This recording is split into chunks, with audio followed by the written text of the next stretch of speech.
is very exclusive in terms of what it actually permits. It's industrial light zoning, which basically means that all you can run out of there is auto body shops and certain types of storage facilities, etc. You would not be able to run a daycare out of there. So that is something that you wouldn't actually be able to do with this property. The reason that I'm wanting to talk to you first is because a lot of people have called on this property that want to turn it into a residential property. You know, they want to convert it into residential over the next 3 to 5 years. That's not going to happen. The city of Cupertino has been very explicit in terms of their zoning, and we've contacted them several times. We've gone down to the city ourselves to try and get the zoning changed. The owner himself has had the property for over 10 years now, and he's tried several times to change the zoning as well. So that is not a possibility. Right. All right, bye-bye. Waste of time. Dude, it's hilarious, man. These people, they call you and they say, yeah, I want to buy this property. They don't know anything about commercial real estate at all. They don't know anything about the zoning. They just think, I can turn this into like my primary residence. And it's just like, no, get real. Anyways, take a drink, everybody. Take a freaking drink. We're gonna go to Santa Clara County right now, and then we are going to take a look at some fancy schmancy houses up in Los Altos. They're not that fancy, but they're expensive. Are you guys ready to see what a $3 million house looks like in the heart of Silicon Valley? Edit in 3, 2, 1.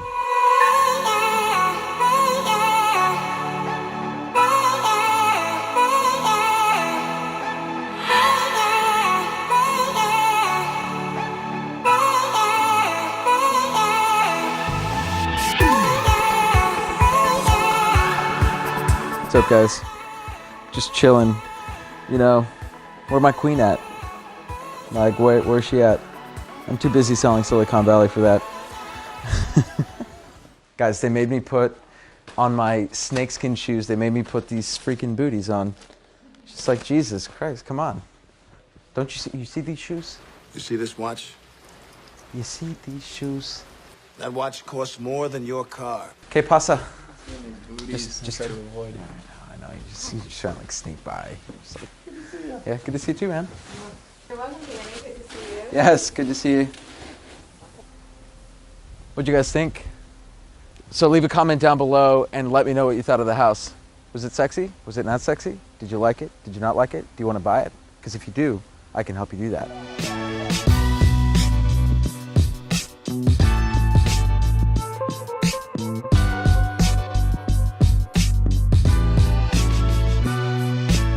So good news, guys.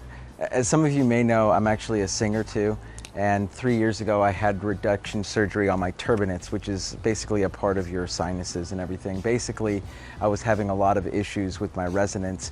And so at that time, everything was just like messed up. Now, 3 years later, they're scoping me and they're like, you're 100% fine, you're totally great.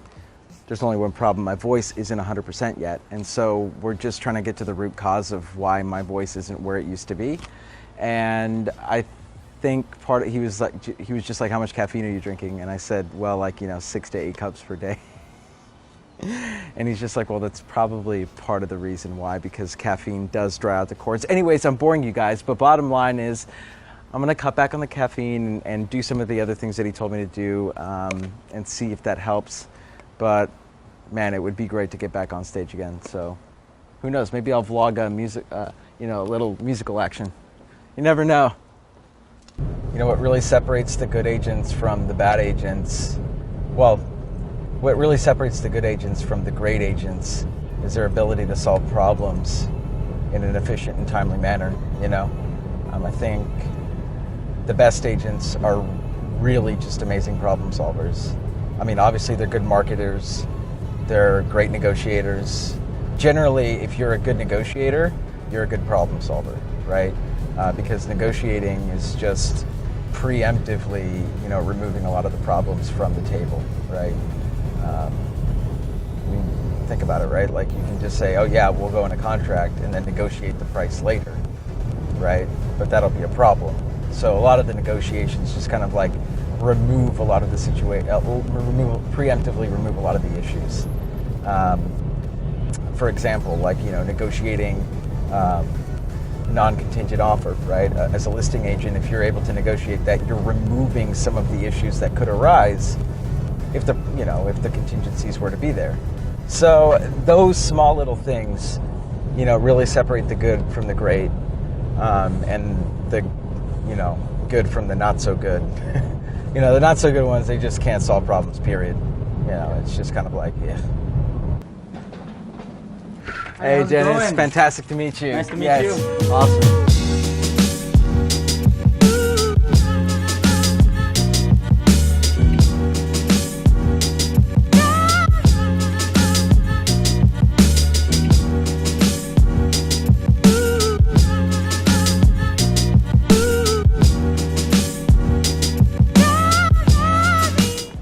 Dennis is just a quality guy. I mean, he was just so nice, humble, fed us really great food. I've never had Singaporean food, but it was really amazing. So shout outs to Dennis Lim here at Shiok Singapore Kitchen.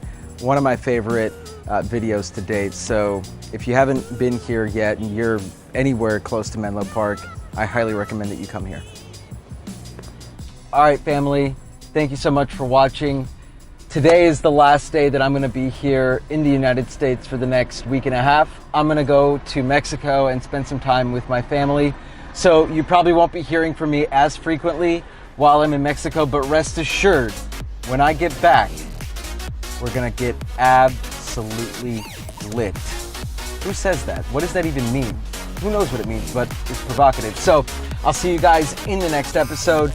Danny Gould with the Gould team, the future #1 real estate team in America, and we're selling Silicon Valley. Catch you in the next one.